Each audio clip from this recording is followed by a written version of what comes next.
प्रश्नावली 4.2 गणित कक्षा 9वीं। तो फर्स्ट क्वेश्चन, निम्नलिखित विकल्पों में से कौन सा विकल्प सत्य है और क्यों। एक आपके पास समीकरण है y is equal to 3x plus 5, y बराबर है 3x जमा 5। एक हमारे पास समीकरण दिया हुआ है और इसके लिए हमने बताना है फर्स्ट पार्ट में क्या इसका एक अद्वितीय हल है या केवल दो हल है, या थर्ड पार्ट में बताना है कि इसके अपरिमित रूप से अनेक हल है। अपरिमित रूप से अनेक हल का मतलब है जो आपके पास ये समीकरण दिया हुआ है इसके अनगिनत हल है। तो हमें पता है कि जो ये समीकरण है ये कैसा समीकरण है, ये हमारे पास एक रैखिक समीकरण है। यह एक रैखिक समीकरण है और रैखिक समीकरण अगर हम अपनी ये लाइन की इक्वेशन है, ये लाइन की इक्वेशन बनाएं तो मैं वैसे अगर देखें तो हमारे पास ये कुछ ऐसी होती है लाइन की इक्वेशन, और इसके हर एक पॉइंट जो इसका हर एक बिंदु है वो क्या बन जाता है, इसका सॉल्यूशन बन जाता है। कोई भी आपके पास ही किसी भी आर्बिट्रेरी हमने किसी भी इक्वेशन की जो आपके पास रैखिक समीकरण है वो हमने अगर बनाकर देखी तो कुछ इस तरह से बनती है, और इस पर कोई भी बिंदु जो रखा हुआ है, कोई भी बिंदु प्रेजेंट है वो इसका क्या बन जाता है, इसका हल बन जाता है। अब कितने बिंदु है इसमें, एक नहीं, दो नहीं, इसमें कितने हैं, अपरिमित रूप से अनेक बिंदु हैं। अगर इस रैखिक समीकरण जो हमने इधर बनाया उसके ऊपर रखा हुआ हर एक बिंदु, जिस बिंदु से ये बनी हुई है वो इसके हल दे रहे हैं, तो क्या हो जाएगा, इसका अपरिमित रूप से अनेक हल। तो इसका थर्ड पार्ट क्या है, ठीक है। तो अब इसमें हमने ये तो बता दिया कि क्या सत्य है, हमारे पास क्या सत्य है कि ये अपरिमित रूप से अनेक हल। अब इन्होंने पूछा है क्यों है ये इसका हल, क्योंकि यह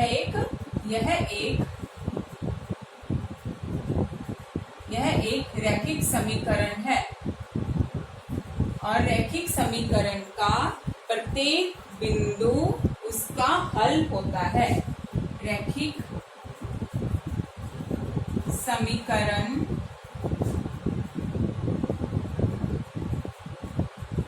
का प्रत्येक बिंदु उसका हल होता है।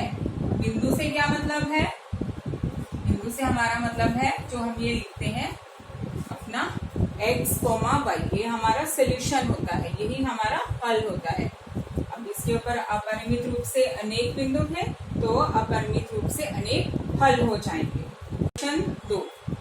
प्रश्न 2 में क्या पूछा है इन्होंने, निम्नलिखित समीकरणों में से प्रत्येक समीकरण के 4 हल दीजिए।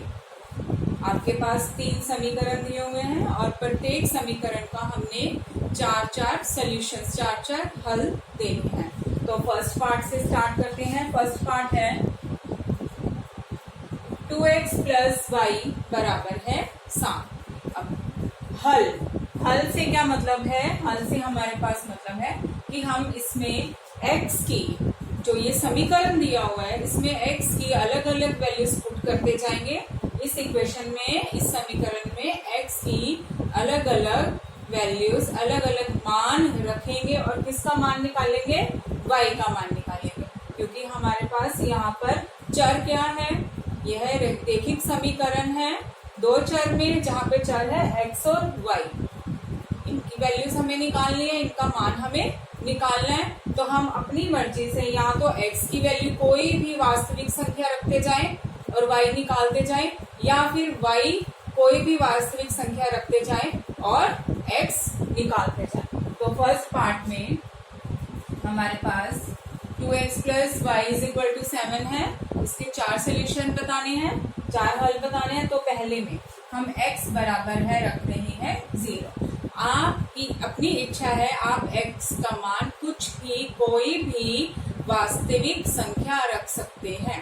तो हम अपने आंसर को इजी बनाने के लिए, ताकि हमारा जो आंसर है वो आसानी से सॉल्व हो, हम छोटी छोटी वैल्यूज ही रखते हैं। तो x को हमने क्या रखा 0, तो यहाँ पे रखे।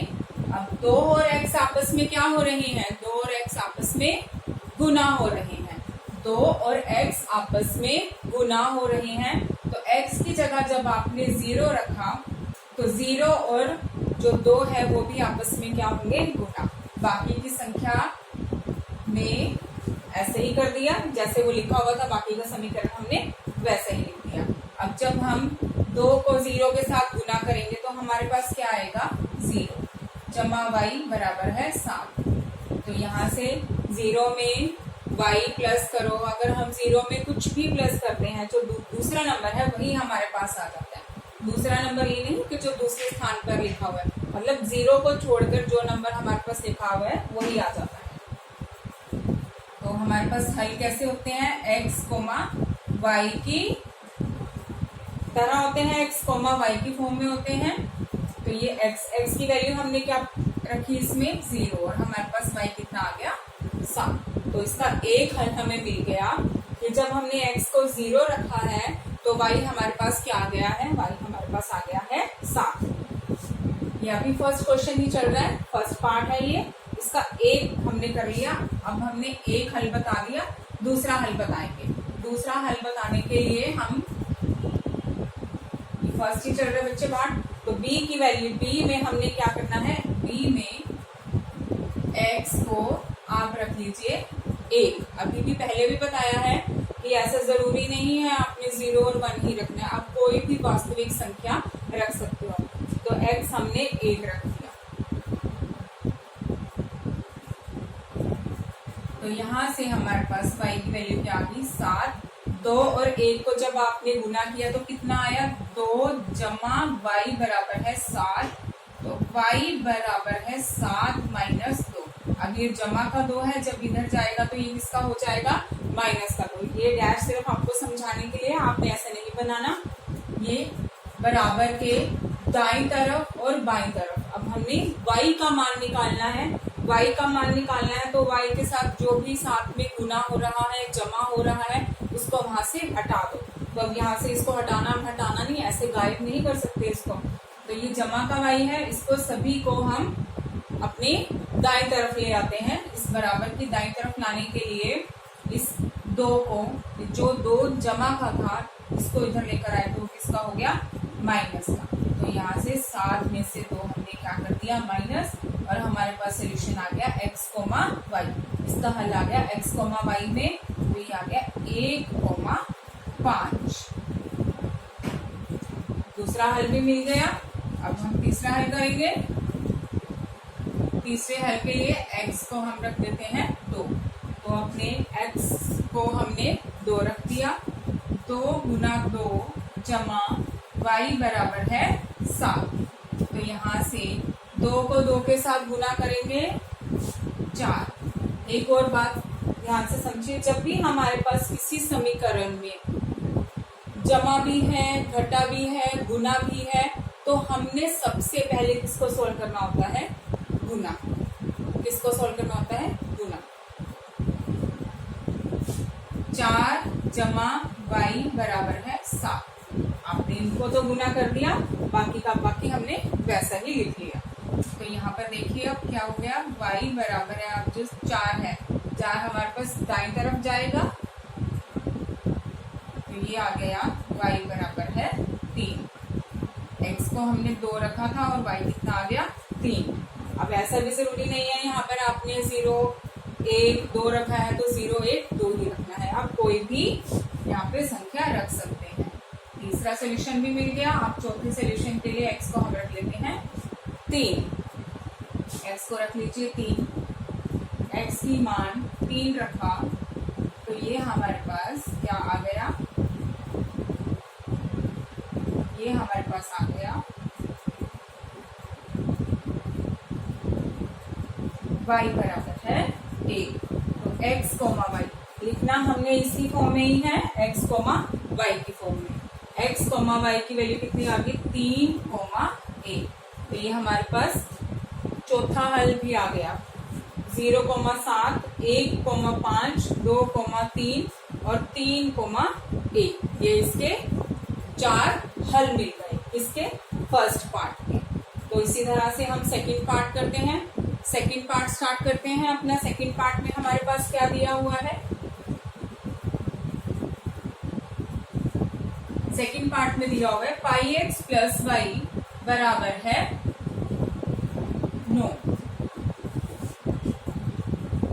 तो सेम ऐसे ही ये हम अब सेकंड पार्ट कर रहे हैं। पाई एक्स जमा वाई बराबर है 9। तो इसमें देखिए क्या होगा,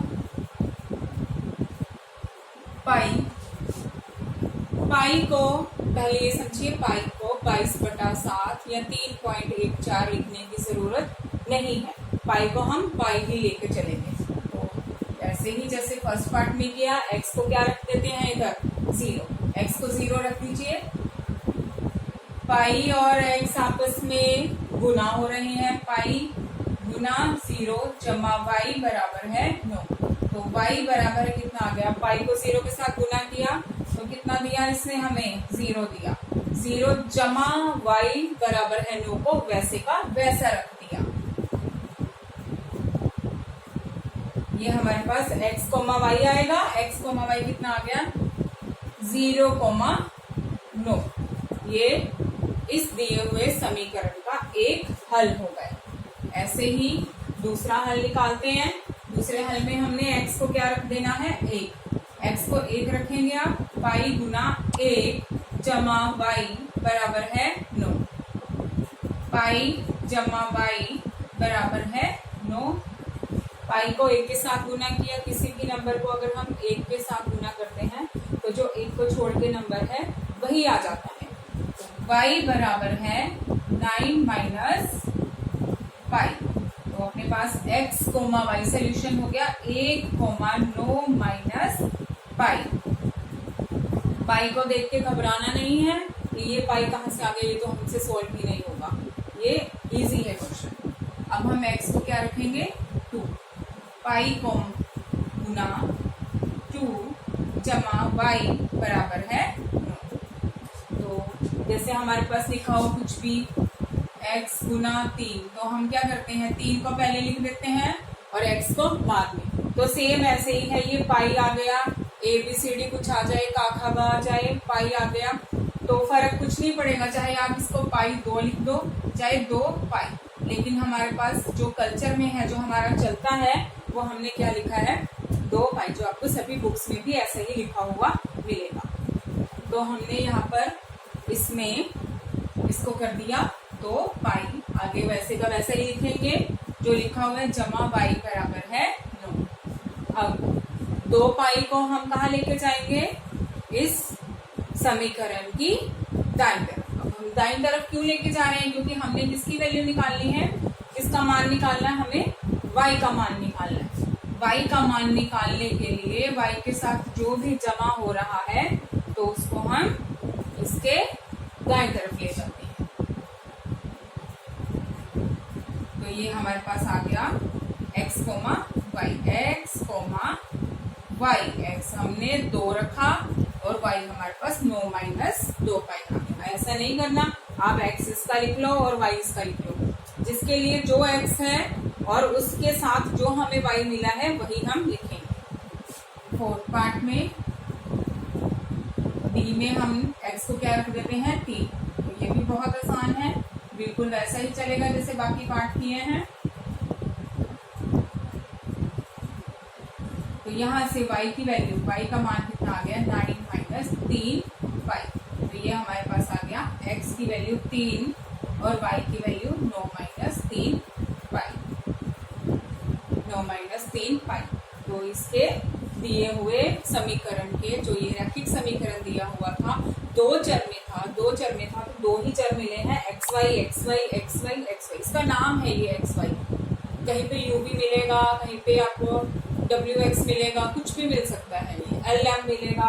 यहाँ पे XY में है तो हमने XY निकाल दिया। अब थर्ड पार्ट x बराबर है 4y के लिए इसको सॉल्व करते हैं। ये भी बहुत आसान है, x बराबर है 4y करना है। तो इस बार हम क्या करते हैं, इस बार हम y की वैल्यूज लेके चलते हैं, y का मान रखेंगे और x निकालते जाएंगे। ऐसा जरूरी नहीं है कि आप यहाँ पे x की वैल्यू ही रखो और y निकालो, या केवल y की वैल्यू रखो और x निकालो। इस थर्ड पार्ट में हम कोशिश करते हैं y की रखें और x की निकाल लो। तो y के भी आप कुछ भी रख सकते हो, y को रख दो 0, y को रख दो 1, y को रख दो 2, y को रख दो 3। आप माइनस में, प्लस में, बटे में, किसी में भी आप कोई भी वास्तविक संख्या y की या फिर x की रख सकते हैं। तो इसमें हम वही अपने जो पहले लिया था वही लेके चल रहे हैं, बट इस बार क्या कर दिया हमने, x के मान की जगह पे हम y का मान लेके चल रहे हैं। बहुत आसान है ये। यहाँ पे 4 और y आपस में क्या हो रहे हैं, 4 और y आपस में गुना हो रहे हैं, तो गुना कर दीजिए इसको। लिखना हमने x, y ही है, x, y ही है। x कितना है 0 और y भी कितना आ गया 0। अब y को रख दीजिए 1, y को रख दीजिए 1, x बराबर है 4 गुना 1, तो ये हमारे पास आ गया 4,1। ऐसा नहीं है कि आपने इस बार y को रखा है और x का मान निकाला है तो इसको आप yx कर दो, रहेगा ये आपके पास जो जोड़ा है वो x, y में। अब y को रख दीजिए 2, y को 2 रखने पर x की वैल्यू कितनी आ गई हमारे पास 8, तो ये हल बन गया इसका 8,2। और ये है हमारे पास y 3, तो x को रख दो, x बराबर है y की जगह पे हमने क्या रख देना है 3, तो x आ गया हमारे पास इधर 12, तो ये बन गया 12,3। तो ये पार्ट थर्ड के क्वेश्चन नंबर जो दूसरा क्वेश्चन है उसके थर्ड पार्ट के ये हमने 4 सोल्यूशन निकाले। तो क्या इसके केवल 4 ही सोल्यूशन निकलेंगे? नहीं, ये हमारे पास रैखिक समीकरण है। इसके प्रत्येक बिंदु पे, ये रैखिक समीकरण का मतलब है ये एक हमारे पास कोई भी रेखा बना रही है। अब जो ये रेखा है ये कहाँ से पास होकर जा रही है, ये 0, 0 से पास होकर जा रही है। तो हम अभी ग्राफ्स वाले क्वेश्चंस भी करेंगे अपने नेक्स्ट वीडियो में। तो ये 0, 0 से पास हो रही है, तो ये 0, 0 होता है, इसका मूल होता है, ये 0, 0 मूल रहता है, जहाँ पे x भी 0 है और y भी। यह एक रैखिक समीकरण है, रैखिक समीकरण है तो इसके प्रत्येक बिंदु जो है इसका हल है। अगर प्रत्येक बिंदु हल है तो इसके ऊपर अपरिमित रूप से अनेक बिंदु हैं तो इसका अपरिमित रूप से अनेक हल होंगे। तो ये आपके पास 4.2 का प्रश्न 2।